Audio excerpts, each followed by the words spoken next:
Jadi perangai malaikat suka mendoakan orang beriman. Lihatlah malaikat, betapa jauh malaikat tersebut dengan kita di atas muka bumi. Jarak kita dengan malaikat jauh sekali. Malaikat melewati langit ketujuh, melewati kursi, di arsana sangat jauh. Tetapi memperhatikan orang-orang di atas muka bumi yang beriman. Majelis bijak, meneduhkan hati, mencerahkan jiwa. Ayat-ayat yang agung dan setiap ayat ya akan kita diperintahkan untuk mentadabburinya agar bertambah iman dan takwa. Sebelum saya mulai, saya ingatkan bahwasanya di antara yang Allah perintahkan kepada kita tentunya adalah ibadah. Dan ibadah itu, ibu-ibu, bukan cuma praktek amali seperti sholat, kemudian puasa, kemudian misalnya bersedekah. Bukan cuma itu aja, di antara ibadah banyak yang terkait dengan perenungan. Perenungan terkait dengan ilmu. Seperti rukun iman, kita hendaknya banyak baca agar kita ngerti tentang rukun iman yang 6 dengan terperinci. Di antaranya ibadah yang Allah tuntut dari kita adalah kita mentadabburi ayat-ayat Allah Subhanahu wa taala. Kita mentadabburi. Oleh karena dikatakan kepada Ummu Darda, apa ibadah yang paling banyak dilakukan oleh Abu Darda? Maka Ummu Darda berkata, at-tafakkur wa tadabbur, atau at-tafakkur wal i'tibar, yaitu sering bertafakkur, merenungkan ayat-ayat Allah, ya, baik al-kauniyah maupun yang syar'iyah, dan juga mengambil pelajaran. Maka pada kesempatan ini kita sedang melaksanakan salah satu ibadah yang mulia, yaitu mentadabburi ayat-ayat Allah Subhanahu wa taala. Allah berfirman, afala yatadabbaruna al-Qur'an. Kenapa mereka tidak mentadabburi Al-Qur'an? Ibu yang dirahmati Allah Subhanahu wa taala, saya bawakan tadi untuk menyemangati kita agar kita serius mentadabbur. Apa kata Ibnu Qayyim rahimahullahu taala, qira'atu ayatin wahidatin bitadabburin wa ta'akkulin wa tafahumin khairun min khatmah bila tadabbur. Baca satu ayat saja dengan memahami, mentadabburi, berusaha menggali kandungan-kandungannya, maka lebih baik daripada khatam Quran tapi tidak paham apa yang dia baca. Kita lanjutkan, pada ayat sebelumnya telah kita jelaskan tentang keagungan Al-Quran, bahwasanya Al-Quran turun dari Allah Subhanahu wa taala yang Al-Aziz Al-Alim, yang Maha Perkasa lagi Maha Mengetahui. Kemudian kita sebutkan Allah Subhanahu wa taala dialah yang menghapuskan dosa-dosa, yang menerima taubat meskipun hukumannya juga berat, dan kepadanya lah tempat kembali. Setelah itu pada ayat keempat Allah berfirman, ma yujadilu fi ayatillahi illa alladziina kafaru fala yaghrurka taqallubum fil bilad.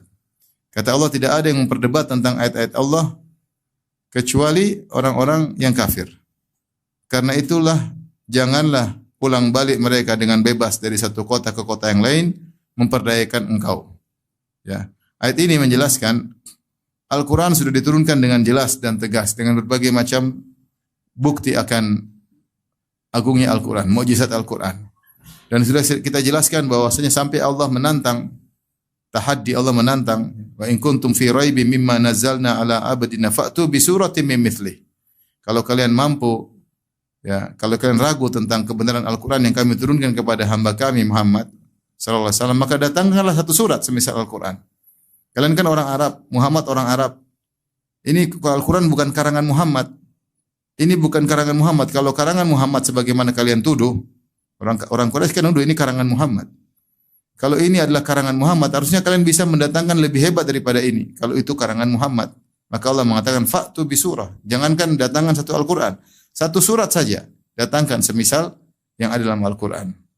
Fa illam taf'alu wa lan taf'alu fattaqun nar allati waquduha an-nas wal hijarah wa iddatil kafirin. Kalau kalian tidak melakukannya dan kalian tidak bakalan bisa melakukannya, maka bertakwalah kepada Allah, takutlah kepada Allah, takutlah kepada neraka yang bahan bakarnya adalah manusia dan batu yang Allah siapkan bagi orang-orang kafir. Jadi Al-Quran tidak diragukan akan kebenarannya, apalagi orang Arab pasti ngerti. Beda kalau Al-Quran turun di non-Arab. Al-Quran kan bahasa Arab, sehingga orang Arab ngerti tentang balaghah bahasa Arab, ngerti tentang tata gramarnya bahasa Arab, tata bahasanya. Kalau baca Quran pasti tahu naluri mereka, tahu ini adalah bukan karangan manusia, ini dari Allah Subhanahu wa taala. Oleh karenanya Allah mengatakan, "Ma yujadilu fi ayatillah." Tidak ada yang mendebat memperdebatkan ayat-ayat Allah untuk mendustakannya, illal ladzina kafar, kecuali orang kafir, hanya semata kafir. Seperti yang dilakukan oleh mereka, mereka mengatakan in hadza illa sihru yu'thar, bahwasanya Muhammad hanyalah mendapatkan Al-Qur'an dari sihir yang diwariskan. Mereka mengatakan hadza illa qaulul bashar, ini adalah perkataan manusia saja, karangan Muhammad. Ya. Wa ana ahlai qaumun akharun, ya. Tutla alaihi bukratan wa asila, ya. Bahwasanya Al-Quran itu hanya Muhammad karang dan dibantu oleh banyak orang. Itu mereka debat. Ini hanya Muhammad kerjasama sama banyak orang bikin Quran. Mereka tuduh. Padahal mereka tahu Muhammad tidak bisa baca, tidak bisa tulis. Mereka tahu Rasulullah SAW tidak bisa baca, tidak bisa tulis. Atau mereka mengatakan bahwasanya syairun majnun. Ini syair-syair dari orang gila. Atau mereka mengatakan qaulu kahin. Inilah perkataan dukun. Mereka bilang Al-Quran itu sihir. Makanya kalau orang dengar bisa tersihir. Al-Quran itu diucapkan oleh dukun. Berbagai macam tuduhan mereka mendebat Al-Quran untuk menolak Al-Quran.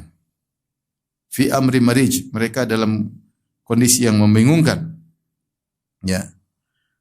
Maka Allah menjelaskan tidak ada yang mendebat Al-Quran kecuali murni orang kafir. Yang mereka harusnya beriman tapi mereka memang nekat kafir. Maka Allah berkata, "Fala yaghrurka taqallubuhum fil bilad." Maka janganlah engkau terpedaya dengan mereka yang bolak-balik ke satu negeri ke negeri yang lain, berdagang, berjalan-jalan, bersenang-senang. Jangan terpedaya. Bukan berarti kalau orang kafir Allah kasih kesenangan, kemudian kita merasa mereka di atas kebenaran, tidak. Kita tahu kita mengukur kebenaran bukan dari kekayaan manusia, bukan dari kenyamanan ekonomi mereka. Sudah banyak contoh bahwasanya kebenaran sering berada pada orang-orang yang dalam kondisi susah. Lihat Nabi Musa alaihissalam diintimidasi oleh Bani Israel, ditindas oleh Fir'aun dan bala tentaranya. Lihatlah Nabi Isa alaihissalam miskin, kesana kemari dikejar-kejar oleh Romawi. Ya. Lihatlah Zakaria juga hanya tukang kayu. Lihat Nabi Nuh jadi bahan ejekan oleh kaumnya, oleh pembesar-besar kaumnya. Lihat Nabi Syuaib, wa qala alladziina istakbaru min qaumihi, berkata orang para pembesar-pembesar. Ya. Jadi jangan terpedaya dengan kekayaan mereka. Seperti orang Quraisy, kata Allah, ila fi Quraisy, ila fihim rihlatash syita'i wa shaif. Orang Quraisy berdagang di musim dingin, musim panas, mereka ke Syam, mereka ke Yaman. Dagang. Tetapi bukan berarti mereka di atas kebenaran. Makanya Allah mengatakan fala yaghrurka taqallubuhum fil bilad. Jangan kau terpedaya dengan mereka hidup mewah, hidup senang, bolak-balik satu negeri ke negeri lain. Karena itu semua adalah istidraj. Semua adalah istidraj. Ya. Dan Allah mengatakan ayat yang lain mataun qalil. Mataun qalil tsumma ma'wahum jahannam. Wa bi'sal masir. Mereka hanya senang-senang sebentar, kemudian mereka dikembalikan ke neraka jahanam dan disiksa di neraka jahanam. Dan itu yang terjadi sekarang. Banyak orang kafir yang mungkin secara ekonomi mereka lebih banyak, mereka lebih senang-senang, isinya hura-hura ke sana kemari. Terlepas mereka bahagia tidak bahagia, yang pasti yang bahagia orang beriman. Ya. Jangan disangka bahwasanya orang yang punya harta banyak mereka bahagia, enggak. Ya, banyak kesulitan yang mereka rasakan, penderitaan batin yang mereka rasakan. Nah, kalau kita melihat orang-orang non-muslim kemudian bersenang-senang, bukan berarti mereka benar. Itu semua istidraj. Istidraj. Maka Allah mengatakan, fala yaghrurka taqallubum fil bilad. Jangan kau terpedaya dengan mereka bolak-balik satu ke kota yang lain. Berdagang, beli ini, beli anu. Naik dengan kesenangan yang mereka miliki.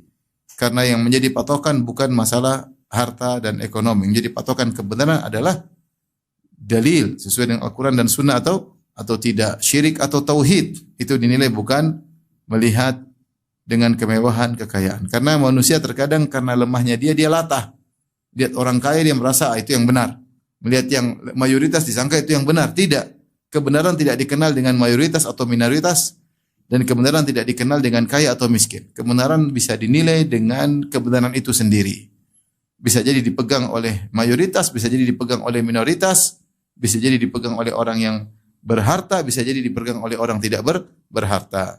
Nah, dalam kasus Nabi Muhammad SAW, ketika itu yang kaya raya orang-orang kafir. Abu Jahal dan teman-temannya. Abu Jahal, Abu Lahab, Umayyah bin Khalaf, ya. Yang mereka Ubayyah bin Khalaf, mereka pedagang-pedagang besar dan mereka kafir kepada Allah, maka jangan terpedaya. Ini juga peringatan kepada para sahabat. Para sahabat susah ketika itu, diintimidasi, ada yang dibunuh, ada yang diusir. Dan itu peringatan bagi kita agar kita bersabar di atas kebenaran apapun yang terjadi. Jangan terpedaya ketika melihat orang-orang ternyata kok semakin maksiat semakin kaya, semakin menipu semakin banyak uang, semakin korupsi semakin banyak rumah. Jangan terpedaya. Itu semua adalah istidraj. Seorang bertahan di atas imannya. Kemudian Allah Subhanahu wa taala menyebutkan, ya, Allah menghibur Nabi sallallahu alaihi wasallam, kata Allah, "Kadzabat qablahum qaumun Nuhin wal ahzabu min ba'dihim." Sungguh sebelum mereka, sebelum orang-orang Quraisy, kaum Nuh telah mendustakan. Ini contoh kaum Nuh, mereka juga mirip dengan kaum Quraisy. Ada pembesar-pembesarnya dan ada orang miskinnya. Ya. Dan kebanyakan orang miskin beriman kepada Nabi Nuh alaihissalam. Pembesar-pembesarnya tidak mau beriman. Ya. Mereka bilang, yang ikut kalian adalah ardhalun. Yang ikut engkau wahai Nuh adalah orang-orang hina. Badiyar ra'i. Ya.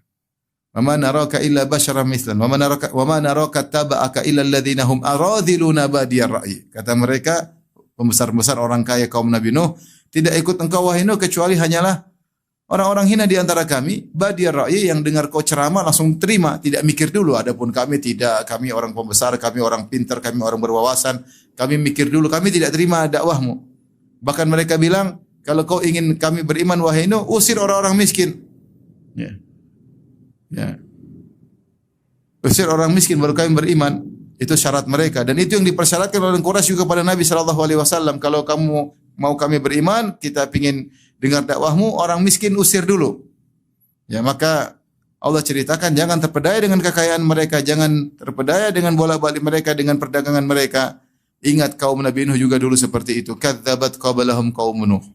Sebelum orang Quraisy dulu kaum Nuh juga sombong dan mendustakan kaum Nuh. Demikian juga wal ahzabu min ba'dihim. Dan juga al-ahzab, yaitu maksudnya kelompok-kelompok, golongan-golongan yang bersekutu setelah Nabi Nuh. Maksudnya adalah kaum, misalnya kaum Ad, kaum Samud, kaum Ashabul Aikah itu kaum Syuaib, kemudian kaum Ibrahim, kaum Lut, dan kaum-kaum nabi-nabi setelahnya. Ini dalil bahwasanya Nuh adalah rasul pertama. Nuh adalah rasul pertama, makanya Allah mengatakan wal ahzabu min ba'dihim. Demikian juga umat-umat setelahnya yang mendustakan nabi-nabi mereka. Di sini Nuh disebutkan pertama, dan dalam hadis yang sahih ketika hari kiamat matahari dalam jarak 1 mil, manusia kepanasan, maka mereka datang ke Nabi Adam minta syafaat, Nabi Adam tidak kasih. Kemudian mereka datang kepada Nabi Nuh alaihissalam, mereka berkata, "Ya Nuh, anta awwalur rasulu ila ahlil ard." Wahai Nuh, engkau adalah rasul yang pertama yang Allah kirim ke atas muka bumi. Jadi rasul pertama adalah Nabi Nuh alaihissalam. Setelah Nabi Adam dia diturunkan oleh Allah, kemudian beranak pinak. Rasul pertama setelah terjadi kesyirikan Allah utus adalah Nabi Nuh alaihissalam. Maka tidak benar ada sebelum Nuh ada Nabi Idris, itu enggak benar. Yang benar Adam terus Nuh. Dan antara Adam wa Nuh asyrat qurun, antara Adam dengan Nuh ada 10 generasi, tidak ada syirik. Pada generasi Nabi Nuh baru terjadi kesyirikan. Di saat itulah Allah mengutus Nabi Nuh, laqad arsalna Nuhan ila qaumihi, maka kami utus Nabi Nuh kepada kaumnya. Kemudian Allah menyatakan bukan cuma sekedar mendustakan saja, ya. Ya, bahkan mereka ingin membunuh. Hammat kullu ummatin bi rasulihim liya'khudhu. Ya. Dan mereka merencanakan makar terhadap rasul mereka untuk menawannya, ya. Untuk menawannya itu untuk membunuhnya. Jadi mereka tidak cuma cukup mendustakan, mereka tidak puas. Dan itu di antara metode kalau tidak sudah kalah dalam berargumentasi, maka dengan otot. Ya. Mereka dengan otot, dan ini terjadi pada rasul-rasul sebelumnya. Mereka ingin bunuh, ya. Seperti kaum Nabi Saleh, qalu taqasamu billah lanubayyidannahu wa ahlahu. Mereka ada 9 orang pembesar di kaum Nabi Saleh, mereka kemudian bersepakat, mereka bilang kita bunuh Saleh. Kita bunuh malam-malam, kita bunuh dia. Jadi mereka ingin bunuh Nabi Saleh dan keluarganya.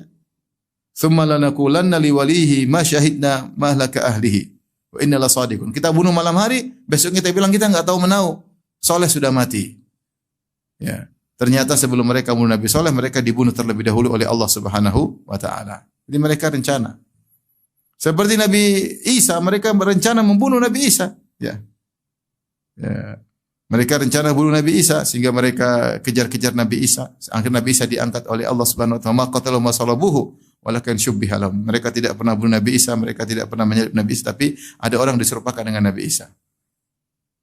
Demi Nabi Musa mau dibunuh. Apa kata Fir'aun? Wa qala Fir'aunu dharuni aqtul Musa wal yad'u rabbah. Biarkan aku bunuh Musa. Silakan dia minta tolong sama Rabbnya. Ingin dibunuh. Dan akhirnya dikejar Nabi Musa. Akhirnya Allah selamatkan di Laut Merah. Demikian juga Nabi Muhammad sallallahu alaihi wasallam juga ingin dibunuh. Sebagai Allah sebutkan dalam surat Al-Anfal ketika Allah berfirman, "Wa idh yamkuru bikal ladzina kafaru liyuthbituka aw yaqtuluka aw yukhrijuk." Wa yamkuruna yamkurullahu wallahu khairul makirin. Tatkala orang-orang Quraisy mereka berapat ya, diuthbituk untuk membelenggumu, au yaqtuluk atau membunuhmu, au yukhrijuk atau mengusirmu. Jadi mereka hendak membunuh Nabi Muhammad sallallahu alaihi wasallam dalam sirah. Mereka kumpulkan pemuda-pemuda bawa pedang terhunus untuk menikam Nabi rame-rame sallallahu alaihi wasallam. Jadi mereka tidak cuma mendustakan. Mereka mendustakan, tidak puas, mereka ingin membunuh, menawan sang Nabi, dan sebagian Nabi berhasil dibunuh oleh Bani Israel. Wa qatlahumul anbiya, mereka bunuh sebagian Nabi. Ada yang mengatakan mereka bunuh Nabi Yahya alaihissalam, mereka bunuh Nabi Zakaria alaihissalam. Tapi intinya ada Nabi yang berhasil dibunuh. Allah berfirman, wajadalu bil batil liyudhidu bihil haq fa akhadhtuhum. Dan mereka kemudian berdebat, mereka berdebat dengan kebatilan, ya. Mereka berdebat dengan kebatilan untuk melenyapkan kebenaran. Mereka berusaha berdebat, ya. Mereka mendebat. Dan ini Allah sebutkan, ya, seperti dalam ayat yang lain dalam surat Al-Kahfi ayat 56 kata Allah, wa yujadilul ladzina kafaru bil batil liyudhidu bil haqq wattakhadhu ayati wa ma unziru huzwa. Mereka menjadi orang-orang kafir, mereka berdebat dengan berdalil argumentasi kebatilan untuk melenyapkan kebenaran, dan mereka menjadikan ayat-ayatku dan apa yang aku ingatkan hanya sebagai main-main, hanya ejekan, ya. Dan debat ini banyak dilakukan, ya. Allah sebutkan dalam surat Al-Hajj, di antara mereka yang berdebat, ya, adalah para pengikut, dan di antara yang berdebat adalah para pemimpin. Ada yang pemimpin seperti Allah Subhanahu wa taala berfirman, "Wa minan nasi may yujadilu fillahi bighairi ilmin wala hudaw wala kitabim munir." Dan di antara manusia ada yang mendebat tentang Allah tanpa ilmu, tanpa petunjuk, tanpa kitab suci yang memberi penerangan. Ini Allah sebutkan tukang debat dari kalangan para pembesar. Dan ini diikuti oleh anak buah mereka. Dalam surat Al-Hajj juga Allah berfirman, wa minan nasi may yujadilu fillahi bighairi ilmi wa yattabi'u kulla syaitanin marid. Di antara orang-orang ada yang berdebat tentang Allah tanpa ilmu dan mengikuti setiap setan yang membangkang. Jadi sudah kebiasaan mereka dahulu adalah mendebat kebenaran dengan argumentasi kebatilan, ya. Kemudian tujuannya untuk menghilangkan kebenaran. Sampai sekarang tidak berhenti mereka. Orang-orang kafir berusaha mendebat tentang Islam. Ateis mendebat tentang Islam. Ya. Ahlul bidah mendebat sunnah. Ya, dan ini syarat bahwasanya seorang harus mengerti tentang ilmu yang benar agar tidak terpengaruh dengan argumentasi-argumentasi kebatilan. Karena perdebatan ada membuat seorang ragu, seorang mukmin ragu tentang agamanya, ragu tentang Tuhannya, ragu tentang Rasulnya. Maka Allah menceritakan orang-orang ini wajadalu bil batil liyudhidu bihil haq. Mereka mendebat kebenaran dengan menggunakan argumentasi batil untuk menghilangkan kebenaran. Kata Allah, fa akhadhtuhum, maka kami pun mengazab mereka. Fa kaifa kana iqab, maka betapa pedihnya azabku. Mas semuanya diazab akhirnya. Kata Allah, wa kullan akhadna bi dzambi. Semua kami azab karena dosa mereka. Ya, kata Allah, faminhum man arsalna alaihi hasiba. Di antara mereka ada yang kami kirim batu-batu menimpa mereka, hujan batu, ya. Seperti kaum Nabi Lut. Wa minhum man akhadathu sayhah, di antara mereka ada yang terkena halilintar kemudian mati. Seperti di antaranya kaum Nabi Saleh, Allah kirimkan halilintar karena dosa-dosa mereka. Ya. Wa minhum man khasafna bihil ard, di antara mereka ada yang kami benamkan dalam tanah seperti Qarun. Kami benamkan dalam tanah. Kami binasakan. Wa minhum man agraqna, di antara mereka ada yang kami tenggelamkan seperti kaum Nabi Nuh. Allah sebutkan banyak model-model siksaan akibat mereka membela kebatilan dan mendebatnya.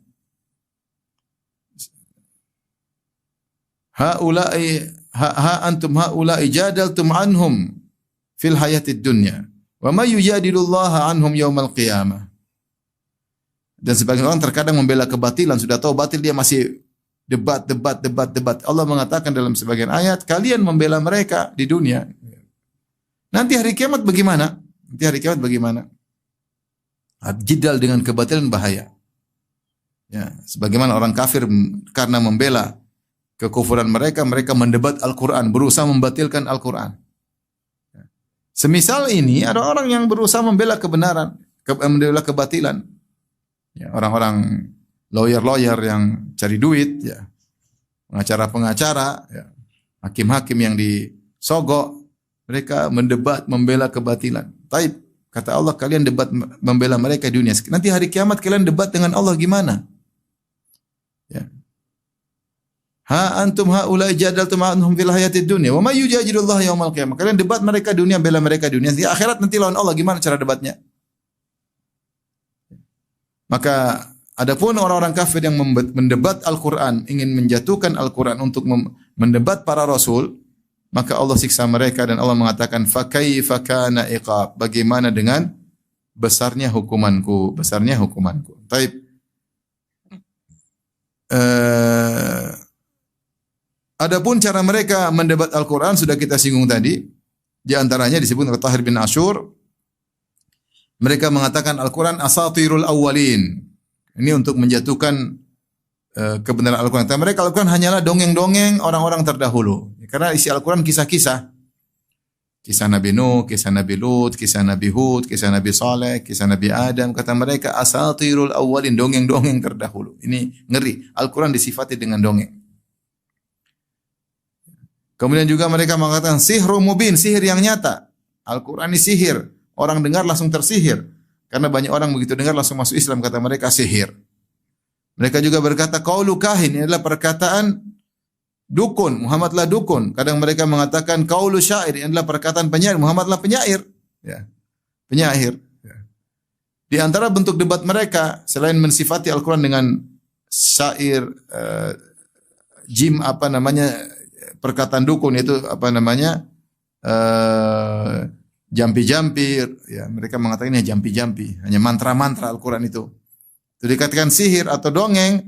Mereka juga punya cara yang lain, yaitu minta kepada Nabi untuk mendatangkan hal-hal yang aneh-aneh. Seperti disebut dalam surat Al-Isra, mereka berkata, "Lan nu'mina laka hatta tafjura lana minal ardi yanbu'a, aw takuna laka jannatun min nakhilin wa 'inabin, wa tufajjiral anhara khilalaha tafjira." Dan kata mereka, wahai Muhammad, kami enggak mau beriman kepada engkau. Apa Al-Quran? Kalau memang kau Nabi, coba bikin kota Mekah jadi puncak Bogor.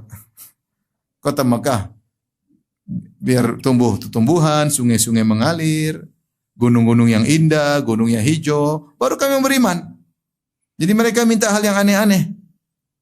Mereka punya ide-ide. Kata mereka, coba ada tangga, kami pingin naik ke langit, terus kami ambil Al-Quran, kami pingin lihat langsung. Jangan kau yang ambil. Kalau kamu yang ambil, saya enggak percaya. Kami pingin kau bikin tangga. Suruh Allah bikin tangga, kami naik ke atas. Cek Al-Quran itu. Ya.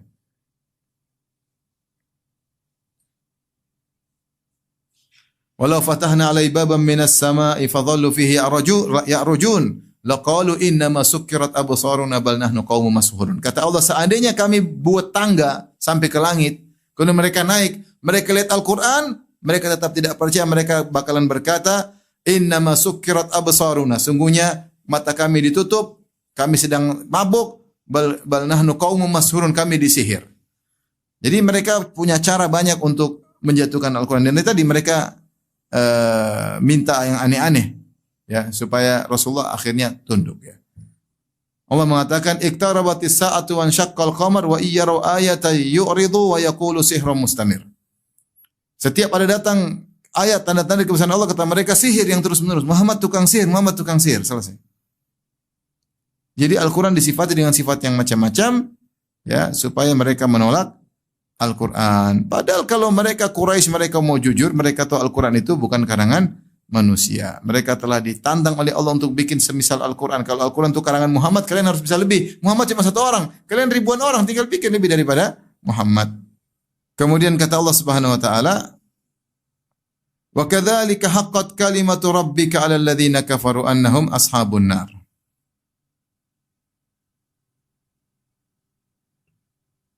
Dan demikianlah telah pasti berlaku ketetapan azab Tuhanmu terhadap orang-orang kafir, karena sungguhnya mereka adalah penghuni neraka. Jadi mereka karena mendustakan Al-Quran, maka telah tetap keputusan Allah bahwasanya mereka orang-orang kafir tersebut akan kekal di neraka selama-lamanya. Ya. Ashabun nar, mereka kekal selama-lamanya di neraka. Ya. Allah siksa mereka, Allah matikan mereka di dunia, Allah siksa mereka, kemudian Allah jadikan mereka di neraka selama-lamanya karena mereka kafir. Taib, ayat berikutnya ibu yang dirahmati Allah Subhanahu wa taala. Ayat yang ke-7. Pada ayat yang ke-7 Allah memuji para malaikat. Kata Allah, "Alladzina yahmiluna al-arsya wa man haulahu yusabbihuna bihamdi rabbihim." Dan para malaikat yang memikul arsy, wa man haulahu, dan juga malaikat yang berada di sekitar arsy, yusabbihuna bihamdi rabbihim, mereka bertasbih dengan memuji Allah. Mereka subhanallah dan mereka alhamdulillah, mereka muji Allah. Wa yu'minuna bi, dan mereka beriman kepada Allah. Wa yastaghfirul ladzina amanu, dan mereka mohon ampunan bagi orang yang beriman. Rabbana wasi'ta kulla syai'in rahmatan wa ilma, dan mereka berkata, Rabb kami, sungguhnya rahmatmu dan ilmumu telah meliputi segala sesuatu. Faghfir lil ladzina tabu, ya Allah ampunilah orang yang telah bertobat. Wattaba'u sabilaka, dan mengikuti jalanmu. Wa qihim adzabal jahim, dan masukkanlah mereka ke dalam, dan jagalah mereka dari neraka Jahannam. Kemudian mereka melanjutkan doa mereka pada ayat ke-8, Rabbana wa adkhilhum jannati adnin allati wa'adtahum. Ya Rabb kami, masukkanlah orang-orang beriman ke dalam surga-surga Aden yang kekal abadi. Allati wa'adtahum, yang telah Kau janjikan bagi orang beriman. Wa man salaha min abahim wa azwajim, dan bukan cuma mereka saja, masukkanlah juga orang tua mereka, ayah ibu mereka yang saleh, istri mereka yang salehah, wa dzurriyyatim, dan juga anak-anak mereka yang saleh dan salehah. Innaka antal azizul hakim, sungguhnya Engkau maha perkasa lagi maha bijak. Wa qihimus sayyiat, dan jagalah mereka dari balasan kejahatan-kejahatan. Wa man taqis sayyiati yauma idzin faqad rahimtah. Siapa yang Engkau jaga dari keburukan-keburukan pada hari tersebut, sungguh telah Engkau rahmatinya. Wa dzalikal fawzul azim, dan sungguhnya itu adalah kemenangan yang agung. Di sini lihat 3 ayat, yaitu ayat ke-7, ayat ke-8, ayat ke-9. Di sini 3 ayat ini Allah bercerita tentang malaikat. Jadi Allah ingin menyebutkan, lihat orang-orang hina, Abu Jahal dan CS-CS-nya, mereka bermusuhan kepada kaum muslimin. Bahkan mereka berusaha mendebat Al-Quran, ingin menggugurkan Al-Quran. Mereka berusaha membunuh Nabi sallallahu alaihi wasallam. Ya, sebagaimana umat-umat terdahulu. Allah sebutkan bahwasanya ada makhluk lain yang mulia, dekat dengan Allah, justru sangat sayang kepada kaum mukminin. Siapa makhluk tersebut? Yaitu para malaikat yang memikul arsy Allah Subhanahu wa taala. Sebagaimana kita ketahui ibu dirahmati Allah Subhanahu wa taala, bahwasanya kita ini hanyalah salah satu titik kecil di alam semesta. Kita tinggal di atas muka bumi. Yang bumi ini ternyata juga kecil dibandingkan dengan langit, ya. Langit, ya. Bumi, kemudian di atasnya langit. Dan langit ternyata 7 lapis, ya. 7 lapis. Setiap lapis 500 tahun perjalanan. Ya. Kemudian lapis kedua, ada khilaf. Apakah lapis pertama dari langit, kemudian lanjut lapis kedua, ataukah di antara lapis pertama dan lapis kedua ada jeda, yaitu ada rongga. Ya, ada khilaf di kalangan para ulama.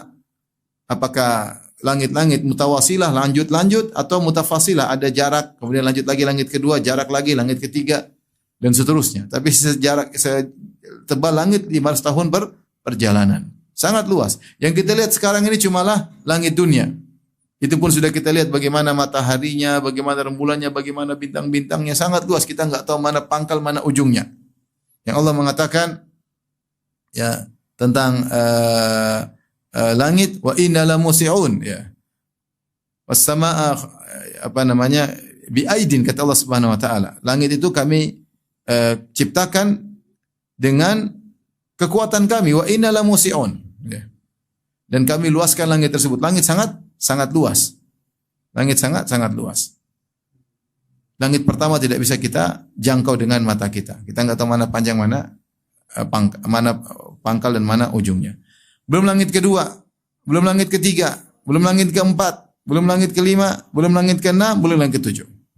Ternyata ada yang lebih luas daripada langit, yaitu kursi Allah. Allah berfirman dalam ayatul kursi, wasi'a kursiyyu samawati wal ard. Sungguhnya kursi Allah meliputi langit dan bumi. Kursi Allah sangat luas. Apakah kursi makhluk terluas? Ada yang lebih luas daripada kursi, yaitu arsy Allah. Arsy Allah yang paling tinggi dari makhluk-makhluk yang kita ketahui. Oleh karenanya, dalam hadis disebutkan, tidaklah langit dan bumi dibandingkan dengan kursi, kecuali seperti halaqah, yaitu seperti logam atau cincin yang dilemparkan di padang pasir. Yaitu langit dan bumi seperti cincin, padang pasirnya ibarat kursi.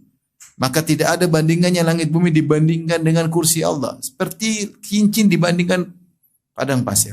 Ternyata kursi dibandingkan arsy juga demikian.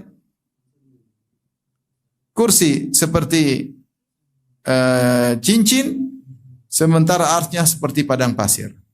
Maka betapa luas arsy tersebut. Jadi arsy sangatlah luas yang tidak bisa kita bayangkan bagaimana luasnya arsy tersebut. Langit saja tidak bisa kita bayangkan. Was-samaa'a banainaha bi'aidin, langit kami bangun dengan kekuatan kami, wa inna lamusi'un, sangat luas. Bahkan sebagian ulama mengatakan lamusi'un maksudnya diperluas terus belum berhenti. Itu baru langit, belum kursi, belum arsy Allah. Jadi kita ini sangat kecil. Ternyata ada makhluk yang sangat luar biasa. Kata para ulama, ternyata arsy dipikul oleh malaikat. Saking besarnya dipikul oleh malaikat, dan malaikat-malaikat tersebut adalah malaikat yang sangat dahsyat, yang sangat besar. Dalil menunjukkan bahwasanya malaikat-malaikat tersebut adalah malaikat yang sangat besar, ya. Karena yang dipikul adalah arsy Allah Subhanahu wa taala. Dan mereka adalah seperti dalam hadis kata Rasulullah, hadis Jabir, kata Rasulullah SAW, "Udzina li an uhadditsa an malakin min malaikatillahi min hamalatil arsy." Diizinkan bagiku untuk menyampaikan tentang malaikat dari malaikat-malaikat yang memikul arsy. Inna ma baina syahmati udhunihi ila atiqihi masiratu sab'amit am. Sungguhnya jarak antara telinganya sampai ke pundaknya dengan jarak 700 tahun perjalanan. Itu baru telinga sampai ke pundaknya. Jadi malaikat yang sangat besar. Dan mereka malaikat-malaikat yang mulia, mereka ditugaskan mengangkat arsy, dan mereka dekat dengan Allah Subhanahu wa taala. Bukan cuma mereka saja. Kata Allah setelah itu, wa man haulahu, dan juga malaikat-malaikat yang berada di sekitar arsy. Ini makhluk malaikat-malaikat yang secara jenis paling mulia. Kita tahu malaikat banyak, di langit pertama ada malaikat, langit kedua ada malaikat, langit ketiga ada malaikat, sampai langit ketujuh ada malaikat. Belum ada malaikat juga yang bertebaran di bumi. Malaikat yang di arsy, memikul arsy atau sekitar arsy, malaikat yang sangat mulia, sudah dekat dengan Allah Subhanahu wa taala. Ya. Dan mereka memikul arsy. Padahal ketika Allah Subhanahu wa taala menyebutkan tentang langit, Allah mengatakan bi ghairi amadin tarawunaha, ya.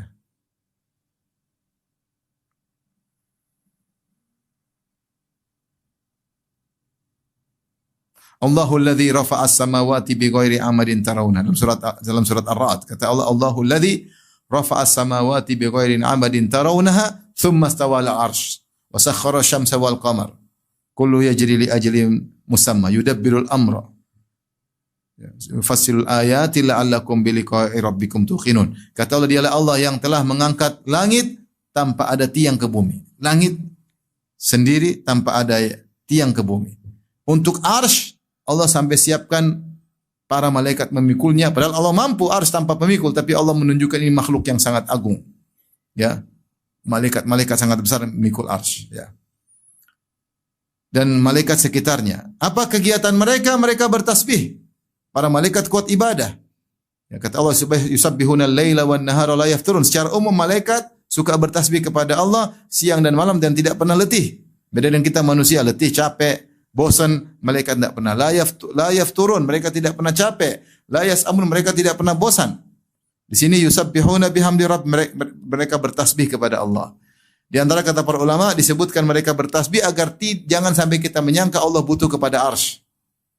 Allah ciptakan arsy, Allah beristiwa di atas arsy, dan Allah tidak butuh dengan arsy. Arsy adalah makhluk Allah. Allah adalah As-Samad, ya, yang semua bergantung kepadanya dan dia tidak butuh kepada apapun. Dia adalah Al-Ghani, yang maha kaya, tidak butuh kepada siapapun. Makhluknya yang butuh kepadanya. Langit butuh kepada Allah. Kata Allah dalam ayat kursi, wala ya'uduhu hifdhuhuma, tidaklah melelahkan Allah untuk menjaga langit dan bumi. Allah tidak capek sama sekali ngurus langit, ngurus bumi. Allah tidak capek ngurus arsy, tidak ada. Allah tidak butuh dengan arsy. Makanya di antara pemahaman yang keliru yang menganggap bahwasanya Allah butuh sama arsy.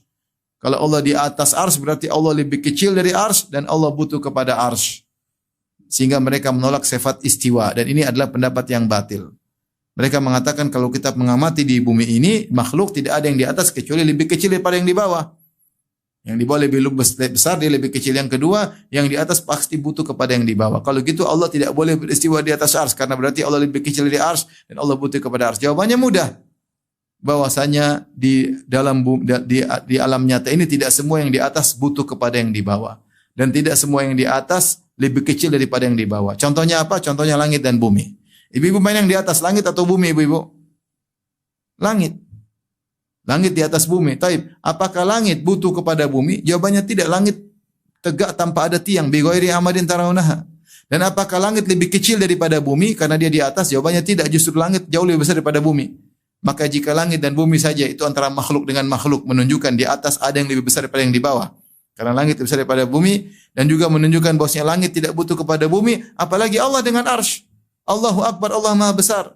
Alam semesta sangat kecil. Kata Allah, wal ardu jami'an qabdatuhu yaumal qiyamah was samawati matwiyatun bi yamini. Pada hari kiamat bumi dalam genggamannya, langit dilipat dengan tangan kanan Allah. Langit, arsy, semua Allah genggam dalam genggamannya. Mudah bagi Allah. Oleh karenanya, kalau Allah beristiwa di atas arsy, bukan berarti Allah butuh kepada arsy, dan bukan berarti Allah lebih kecil daripada arsy. Tidak. Tapi Allah ingin menunjukkan keagungannya, dan arsy adalah makhluk yang agung. Makanya Allah berfirman, Dzul Arsyil Majid. Dialah sang pemilik arsy yang agung. Dalam sebagian qiraat Dzul Arsyil Majidi, dalam sebagian qiraat Dzul Arsyil Majidu. Intinya Allah pemilik arsy yang agung. Maka setelah itu pemikul arsy dan malaikat sekitar arsy bertasbih. Bertasbih itu maksudnya apa? Menjauhkan Allah dari hal yang tidak benar, seperti Allah disekutukan. Makanya Allah mengatakan subhanahu wa ta'ala amma yusyrikun, maha suci Allah dari kesyirikan yang mereka lakukan. Masa ada yang disembah selain Allah? Seperti Allah mengatakan wa qalu takhadhar rahmanu walada. Subhanah. Mereka mengatakan Allah punya anak, maka Allah bantah, subhanah, maha suci Allah. Masa Allah punya anak? Enggak masuk akal. Ya. Maka di antara hikmah mereka bertasbih agar tidak terbetik dalam benak kita bahwasanya Allah butuh kepada makhluknya. Sehingga Allah beristiwa di atas arsy berarti butuh kepada arsy, tidak benar. Karena Allah adalah Samad yang semuanya butuh kepadanya. Dia adalah Al-Qayyum. Al-Qayyum itu yang menegakkan yang lainnya. Itu yang lain butuh kepada dia, dan dia tidak butuh kepada siapapun. Dia maha hidup, maha tegak dan menegakkan yang lainnya. Dan dia Al-Ghani, maha kaya, tidak butuh kepada yang lainnya. Tetapi ini menunjukkan tentang dahsyatnya arsy dan para malaikat pemikul arsy. Kata Allah, yusabbihuna bihamdi rabbihim. Mereka bertasbih, mereka memuji Allah sambil memikul arsy, sambil malaikat sekitarnya juga. Kata Allah, wa yu'minuna bihi, dan mereka beriman kepada Allah. Subhanallah, di antara sifat mulia malaikat, mereka mendoakan orang-orang beriman. Wa yastaghfiruna ladzina amanu, wa yastaghfiruna ladzina amanu. Ini disinggung oleh Ibnu Katsir dalam tafsirnya.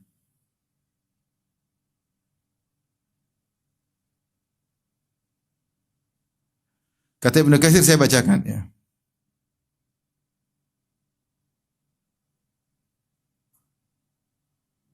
Wa yastaghfiruna ladzina amanu, yaitu malaikat memohonkan ampunan bagi orang yang beriman yang ada di atas muka bumi. Di antara orang beriman yang beriman kepada yang gaib, Kata Ibnu Katsir, min ahlil ardi mimman amana bil ghaib faqayyadallahu subhanahu malaikatahu al-muqarrabin an yad'u lil mu'minin bi dhahril ghaib. Begitu mulianya orang beriman di atas muka bumi sampai Allah datangkan malaikat-malaikat yang dekat dengan Allah, itu para pemikul arsy ataupun yang sedang berada di sekeliling arsy, untuk mendoakan orang-orang beriman bi dhahril ghaib, tanpa mereka ketahui. Ya. Walamma kana hadha min sajayal malaikati alaihim assalatu wassalam kanu yu'minuna ala du'ail mu'minin li akhihi bi dhahril ghaib. Karena inilah sifat perangnya para malaikat. Mereka itu sangat ingin kebaikan kepada orang beriman. Makanya kalau ada orang doakan saudaranya tanpa diketahui saudaranya, maka akan diaminkan oleh malaikat. Dalam Sahih Muslim Nabi bersabda, "Idza da'al muslimu li akhihi bi dhahril ghaib, qala al malak." Jika ada seorang mendoakan saudaranya tanpa diketahui saudaranya, itu mereka saling jauh, dia doakan saudaranya, maka malaikat mengatakan amin, semoga Allah mengabulkan doamu, walaka bimithli, dan juga semoga engkau mendapatkan semisal yang kau minta untuk saudaramu. Malaikat baik mengaminkan. Ya, makanya kalau para ulama kan dulu, kalau kita ingin kita cepat utang lunas, kita doain sama orang yang sedang berutang, ya Allah lunaskan hutangnya. Nanti malaikat bilang amin. Malaikat bilang walaka bimithli, kau juga semoga cepat lunas hutangmu. Kita ingin kita hidup bahagia, kita doain saudara kita, ya Allah jadikan saudara kita bahagia rumah tangganya, agar kita juga diaminkan malaikat dan dikatakan walaka bimithli, semoga kau juga bahagia. Jadi perangai malaikat suka mendoakan orang beriman. Lihatlah malaikat, betapa jauh malaikat tersebut dengan kita di atas muka bumi. Jarak kita dengan malaikat jauh sekali. Malaikat melewati langit ketujuh, melewati kursi, di arsana sangat jauh. Tetapi memperhatikan orang-orang di atas muka bumi yang beriman. Sampai mereka mendoakan orang-orang beriman tersebut. Ya, mendoakan. Wa yastaghfirul ladzi amanu. Ya Allah, ampunilah orang-orang beriman. Mereka doakan orang-orang beriman diampuni. Dan istighfar maknanya adalah agar aib-aib mereka ditutup dan dosa-dosa mereka tidak memberi efek. Itu namanya istighfar. Saya sering sampaikan hal ini. Istighfar diambil dari kata al-mikfar. Al-mikfar itu adalah helm yang dipakai oleh prajurit, fungsinya dua, yaitu menutupi dan menahan kalau ada benda pedang musuh. Maka istighfar diambil dari kata mikfar, sehingga fungsi istighfar maknanya, ya Allah, tutuplah aib-aib orang ini, dosa-dosanya. Jangan dibongkar di dunia, jangan dibongkar di akhirat. Seperti helm yang dipakai oleh prajurit menutup wajahnya. Tutuplah aib-aibnya, jangan kau bongkar di dunia apalagi di akhirat. Yang kedua, ya Allah, jadikanlah dia jangan sampai kena hantaman dosanya sendiri, sebagaimana helm yang dipakai prajurit ketika terkena pedang musuh tidak mengapa. Yaitu sebagaimana kata Ibnu Qayyim, bahwasanya dosa pasti ada efeknya. Dosa pasti ada efeknya. Dosa tidak bisa dihindari efeknya, pasti ada efeknya. Minimal efek pertama langsung menyerang hati. Langsung menyerang hati. Nuqitat fihi nuqtatun sauda. Sauda kata Nabi, jika seorang berdosa maka diberi titik hitam di hatinya. Pasti punya pengaruh. Mungkin dia kurang khusyuk salat, mungkin dia gemar bermaksiat, mungkin dia hobi yang tidak-tidak. Nah, kalau kita beriman, malaikat doain kita. Ya Allah, ampunilah, itu mohon maghfirah bagi orang yang beriman. Lilladzina amanu. Ya. Sampai dipedulikan oleh malaikat. Kemudian malaikat berkata, Rabbana wasi'ta kulla syai'in rahmatan wa ilma. Ya Rabb kami, sungguhnya rahmatmu dan ilmumu meliputi segala sesuatu. Itu engkau tahu hamba-hambamu yang beriman. Engkau tahu bagaimana kondisi mereka. Engkau tahu bagaimana dosa-dosa mereka. Allah tahu, engkau tahu semuanya, ya Allah. Dan rahmatmu meliputi segala sesuatu. Yaitu rahmat, orang-orang yang butuh rahmat kau kasih rahmat. Ya. Faghfir lilladzina tabu. Mereka bertawasul dengan sifat ilmu Allah dan rahmat Allah. Kemudian mereka berdoa, faghfir lilladzina tabu. Ya Allah, ampunilah orang-orang yang bertobat, yang kembali kepadamu, yang meninggalkan maksiat. Wattaba'u sabilaka, dan mengikuti jalanmu. Wattaba'u sabilaka, dan mengikuti jalanmu. Dan ini diantara konsekuensi orang tobat berusaha meninggalkan maksiat kemudian mengganti dengan amal saleh. Ya. Seperti Allah berfirman, illa man taba wa amana wa amila amalan salihan, kecuali orang yang bertobat dan beriman dan mengamalkan amalan saleh. Allah juga berfirman, wa inni laghaffaru liman taba wa amana wa amila salihan tsumma ihtada. Kata Allah, sungguhnya aku ini Maha Pengampun bagi siapa? Liman taba wa amana wa amila salihan, bagi orang yang bertobat, beriman, beramal saleh, tsumma ihtada, kemudian istiqamah. Tsumma ihtada, kemudian istiqamah. Di sini juga malaikat mengatakan, ya Allah, ampunilah orang-orang yang bertobat Pertama orang beriman, ya. Di sini ada dua, yang beriman, ya, yang tidak melakukan maksiat, dan yang bertobat, yang melakukan maksiat kemudian meninggalkannya. Ini dalil bahwasanya yang butuh untuk dimohonkan ampunan bukan cuma pelaku maksiat. Orang beriman juga butuh ampunan. Ya. Karena pertama pasti mereka melakukan maksiat. Yang kedua mungkin mereka kurang bersyukur kepada Allah sehingga butuh ampunan bagi mereka. Ya. Orang beriman butuh juga dimohon ampunan. Ya. Makanya malaikat mendoakan keduanya. Mendoakan orang beriman dan mendoakan orang-orang yang bermaksiat kemudian bertobat. Kemudian orang yang bertobat tersebut wattaba'u sabilaka kemudian istiqamah. Ini yang pantas didoain. Bermaksiat, kemudian bertobat, kemudian istiqamah. Kemudian malaikat berdoa lagi, waqihim adzabal jahim. Jagalah mereka dari azab neraka al-jahim. Ya, al-jahim. Jahim salah satu nama neraka yang menunjukkan bahwasanya apinya menyala luar biasa. Nama neraka banyak seperti al-jahim, jahannam, jahannam menunjukkan dalamnya lazza, api yang menyala-nyala. Neraka banyak maknanya. Di antaranya jahim. Jahim maknanya api yang menyala-nyala. Ya. Ya, kalau engkau mengampuni mereka ya Allah, di antara bentuk kesempurnaan pengampunanmu, kau menghalangi mereka dari azab neraka jahanam. Ini doa para malaikat. Doa dari makhluk yang tidak pernah berdosa kepada Allah Subhanahu wa taala. Doa dari perhatian makhluk yang sangat jauh tinggi di sana, dekat dengan Allah, di arsy, mendoakan hamba-hamba Allah yang beriman yang ada di atas muka bumi. Ya. Kemudian mereka bertawasul tadi tentang dengan ilmu Allah. Wasi'ta kulla syai' rahmatan wa ilma. Ya Allah, rahmat meliputi segala sesuatu, ilmu meliputi segala sesuatu. Engkau tahu bagaimana kondisi hamba-hambamu. Engkau tahu hamba-mu butuh dengan ampunanmu. Setelah itu mereka berdoa lagi. Lanjut. Rabbana wa adkhilhum jannati adnin allati wa'adtahum man salaha min abaihim wa azwajihim wa dzurriyyatihim. Innaka antal azizul hakim. Ya Rabb kami, masukkanlah mereka. Orang beriman tadi, orang-orang yang bertobat dan istiqamah, masukkanlah mereka ke dalam jannati adn, yaitu surga yang kekal. Setelah kau selamatkan mereka dari azabul jahim, masukkanlah mereka dalam surga yang kekal.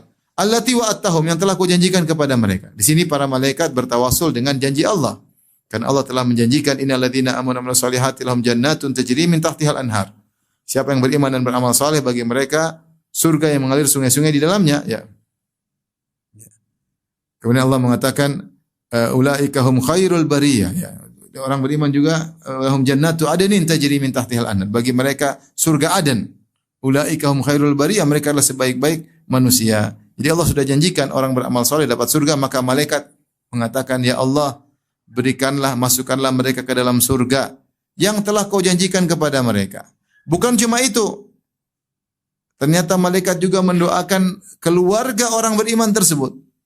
Karena di antara kesempurnaan kebahagiaan adalah berkumpul dengan orang-orang yang dicintai. Berkumpul dengan orang yang dicintai. Ini di antara kesempurnaan kenikmatan surga. Dan kita berharap kita dikumpulkan dengan orang tua kita, dengan ayah dan ibu kita, dengan pasangan kita, dengan anak-anak kita, dengan tante-tante kita, dengan kawan-kawan kita. Ya. Di antara kesempurnaan kenikmatan di surga adalah dikumpulkan orang yang dicintai. Makanya malaikat doakan, ya Allah, masukkanlah mereka dalam surga Aden yang telah kau janjikan kepada mereka dan juga kepada orang-orang soleh dari ayah ibu mereka. Dan juga pasangan mereka, istri suami mereka. Dan anak-anak mereka. Innaka antal azizul hakim. Karena engkau adalah maha perkasa, lagi maha bijaksana. Taib. Ibu dirahmati Allah Subhanahu wa taala. Dalam ayat yang lain dalam surat Ar-Ra'd, Allah juga menyebutkan ya tentang bahwasanya orang-orang yang masuk surga ya ulaika lahum uqubad dar jannatu adnin yadkhulunaha wa man salaha min abaihim wa azwajihim wa dzurriyyatihim. Orang-orang yang menjalankan perintah Allah, mereka masuk dalam surga Aden, ya. Wa man salaha min abaihim, dan juga orang tua mereka yang saleh. Kemudian istri-istri dan suami mereka yang saleh dan anak-anak mereka. Maka ini menunjukkan bahwasanya orang beriman kalau ternyata orang tuanya saleh, istrinya saleh, anaknya saleh akan dikumpulkan oleh Allah. Namun apakah harus satu level? Ini butuh pembahasan. Butuh satu level atau tidak, atau berlevel yang cuma dekat. Sebenarnya Allah mengatakan, adapun istri seharusnya satu level. Di antara pemuliaan orang Allah terhadap suami yang saleh, Allah akan menjadikan istri satu level dengan suaminya. Sebagian firman Allah Subhanahu wa taala dalam surat Yasin, "Inna ashabal jannatil yauma fi syughulin fakihun hum wa azwajuhum fi dhilalin 'alal ara'iki muttaqiun." Sungguhnya para penghuni surga dalam kesibukan, dalam kenikmatan di surga, sibuk dengan kenikmatan, sibuk. Fi syughulin fakihun. Kemudian kata Allah, hum wa azwajuhum, mereka bersama istri-istri mereka, ya, mereka di atas dipan-dipan muttaqiun. Ya. Ya. Fi dhilalin 'alal ara'iki muttaqiun, di bawah naungan-naungan pohon, di atas dipan-dipan yang indah, kemudian sedang bertelekan. Hum wa azwajuhum, dan mereka dan istri-istri mereka. Menunjukkan di antara pemuliaan Allah kepada seorang suami yang soleh, Allah akan, jika istrinya juga solehah, meskipun mungkin derajatnya berbeda, maka Allah akan kumpulkan. Dan ini juga di antara konsekuensi dari hadis Nabi SAW, al-mar'atu li akhiri azwajiha, seorang wanita bersama suaminya yang terakhir. Dari situlah kenapa Ummu Darda ketika suaminya Abu Darda meninggal dunia, dilamar oleh Muawiyah, dia enggak mau. Dia mengatakan, la uridu li Abi Darda badilan, saya tidak mau pengganti bagi Abu Darda, karena saya mendengar atau Rasulullah bersabda, al-mar'atu li akhiri azwajiha, wanita akan dikumpulkan bersama istrinya di surga, menunjukkan mereka harusnya selevel. Dan ini bentuk pemuliaan kepada suami atau pemuliaan kepada istri. Ya, butuh ketakwaan bareng-bareng.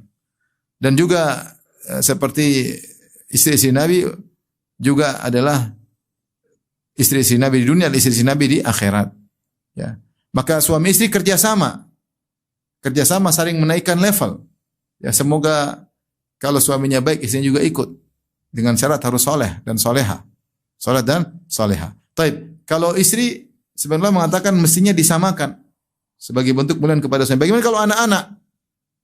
Anak-anak juga bisa disamakan dalam surga. Para ulama mengatakan demikian juga dalam surat Tur, menunjukkan anak-anak juga disamakan seperti firman Allah Subhanahu wa taala dalam surat At-Tur, walladzina amanu wattaba'atuhum dzurriyyatuhum biimanin alhaqna bihim dzurriyyatahum wama alatnahum min amalihim min syai' kullu imri'in bima kasaba rahin. Kata Allah, dan orang-orang yang beriman. Wattaba'atum dzurriyyatuhum, kemudian anak-anak juga ikut beriman. Ini orang tua, bapak, ibu saleh ngajarin anak-anaknya, anak-anak juga beriman. Alhaqna bihim dzurriyyatahum, kata Allah, kami susulkan anak-anak mereka kepada mereka, disusulkan. Misalnya suami istri, bapak dan ibunya level 5, anaknya level 1, disusulkan kata Allah, surganya dinaikkan. Kata Allah, ma alatnahum min amalihim min syai'. Ketika kami susulkan anak-anak mereka kepada orang tua, kami tidak turunkan derajat orang tuanya. Mungkin seorang berpikir kalau dipertemukan berarti ada yang harus dikorbankan oleh orang tua. Misalnya level 1, anaknya level 1, mereka level 5. Supaya ketemu di level 3. Enggak, kata Allah, enggak, yang orang tua tidak diturunkan derajatnya, tapi yang anak-anak yang disusulkan kepada orang tua. Sebagai bentuk kemuliaan kepada orang-orang beriman. Ini dalil bahwasanya anak-anak juga dikumpulkan. Wallahu alam bagaimana di akhirat.